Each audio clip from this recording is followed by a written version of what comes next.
Hello, welcome to English Literature and Critical Theory. I'm Joydeep Chakravarti. This video is about some important books of postcolonial studies, or rather, on postcolonial studies, including postcolonial theory and postcolonial literatures as well. But the focus will be on postcolonial theory.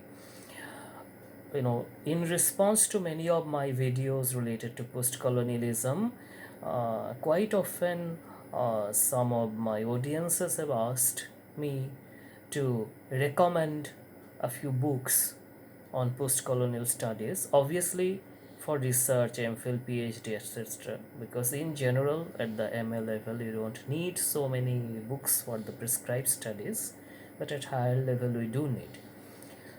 So I would first of all like to begin with The Empire Writes Back by B. Lashcraft, Gareth Griffiths, and Helen Tiffin. The Empire Writes Back: Theory and Practice in Postcolonial Literatures. That was one of the basic books uh, with which postcolonial studies started as a discipline, as a theoretical discipline.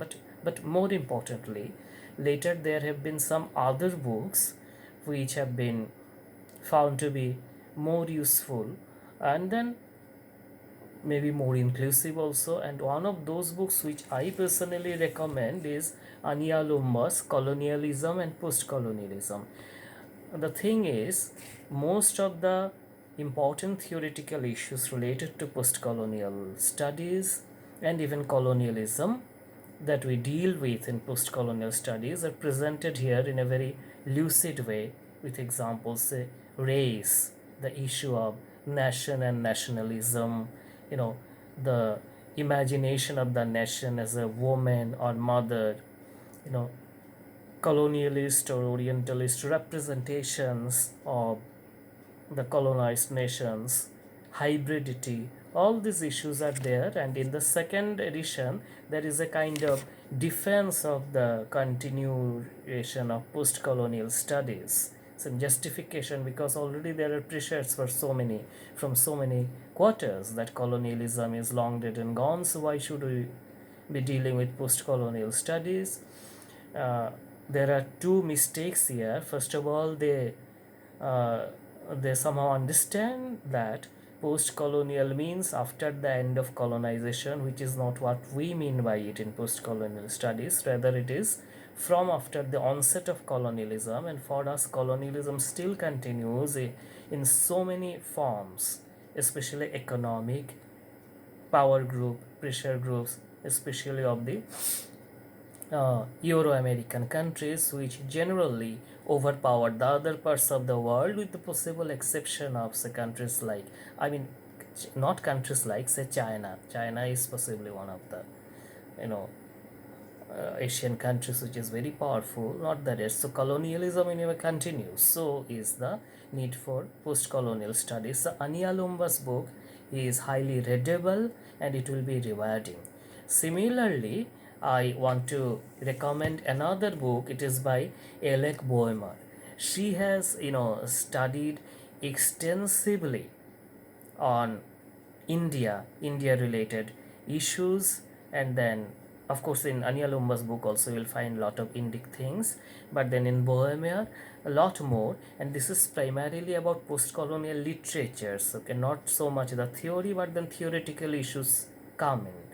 This is very important from the point of view of the colonial representations of India and other parts of the world, but also from the point of view of diaspora studies, which generally started, as a kind of, we can say, branch of post-colonial studies, but now it has become a genre on its own. So these two, Ania Lumba's book and Alec Boehmer's book, I would recommend for those who want to begin the detailed study of post-colonialism.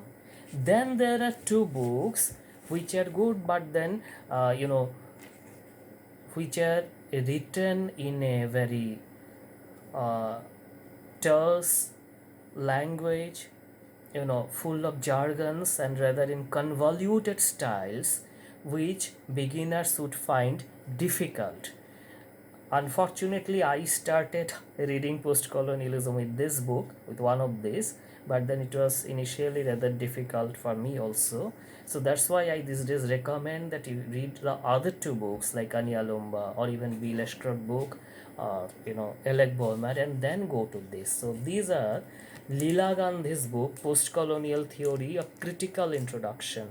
So in the name itself, it is written that it's a critical introduction, and then there are issues. So it is not a general introduction. So only after you have a broader idea, so then you can go to it.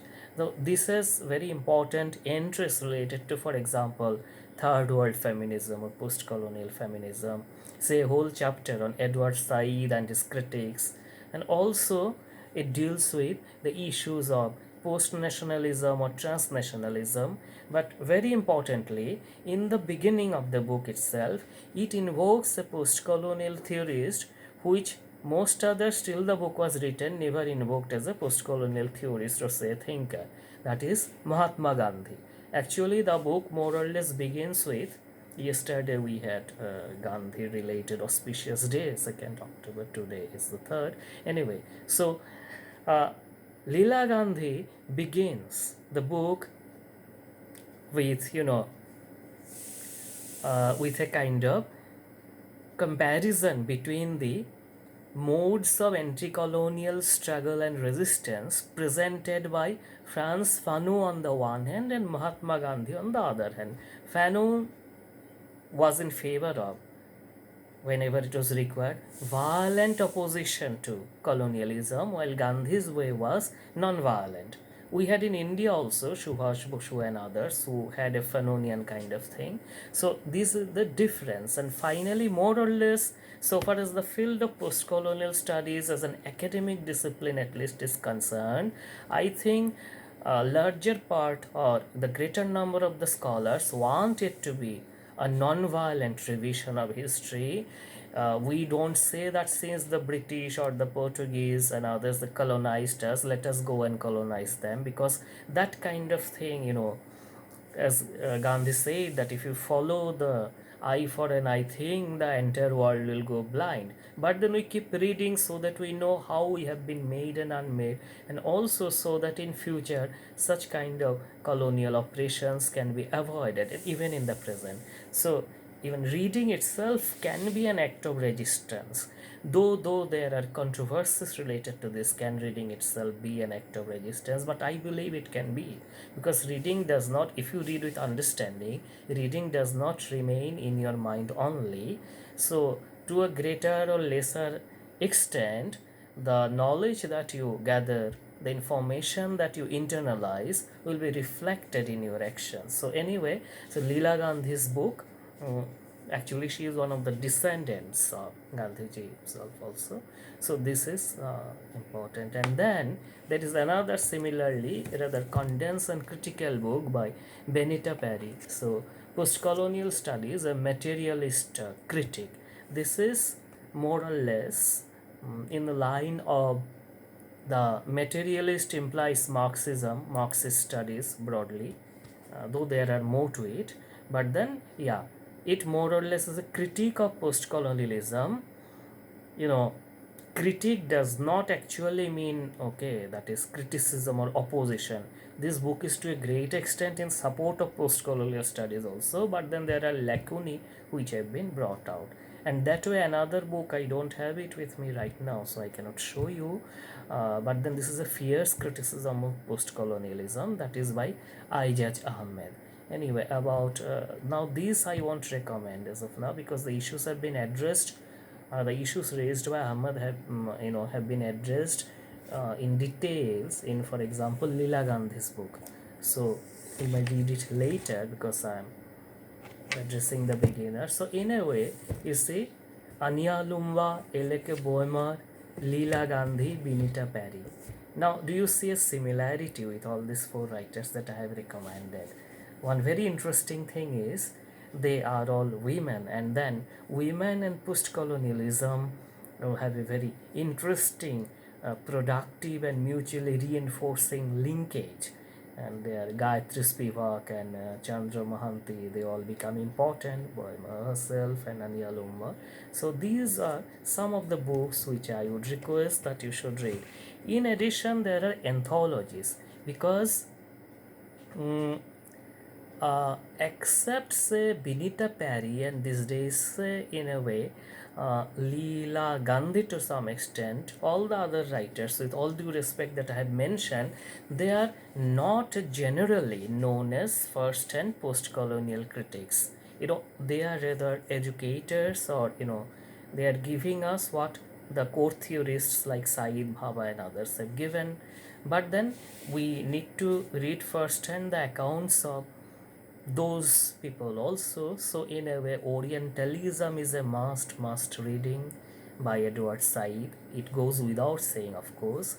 And then, if possible, Homi Bhabha's Nation and Narration. But then there are two wonderful anthologies, which if you read some of them, you can come across the basic ideas firsthand. So these are, I will recommend this one if you can get it, by B. Leshcraft again, Gareth Griffiths and Helen Tiffin. They have done a lot of work related to post-colonial studies. So it includes the widely represented, this is the post-colonial studies reader. B. Leshcraft group somehow still uses post-colonial with a hyphen, but that is not what others do. That is one major difference, but anyway, on that maybe I'll speak later.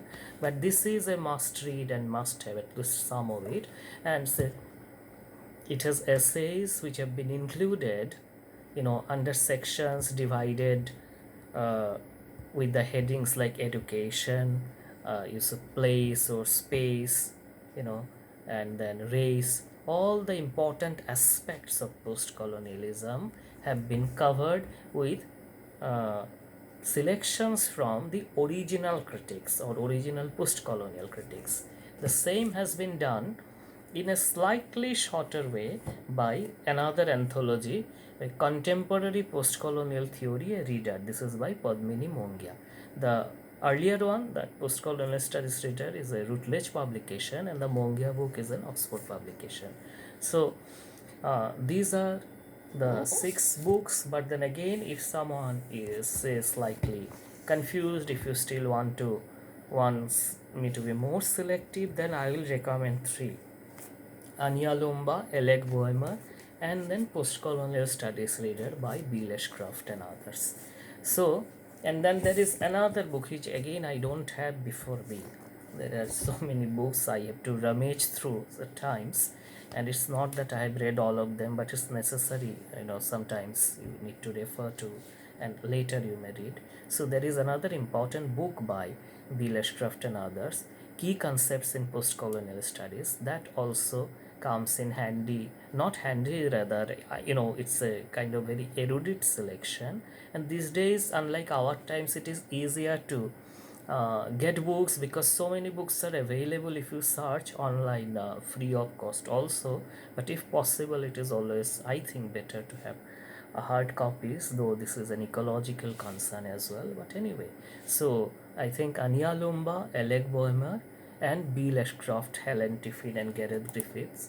If you read these 3, that is colonialism, post-colonialism, then colonial, post-colonial literature, and then post-colonial studies reader, then you will have a very good grip on the subject, on the field, and then gradually you can move on to the later developments following the links or recommendations that have been given in the bibliography or works cited section of those books. So I hope you find this talk useful, and you may also like to add some books in the comments. Do let me know. Thank you all so much. Until we meet again.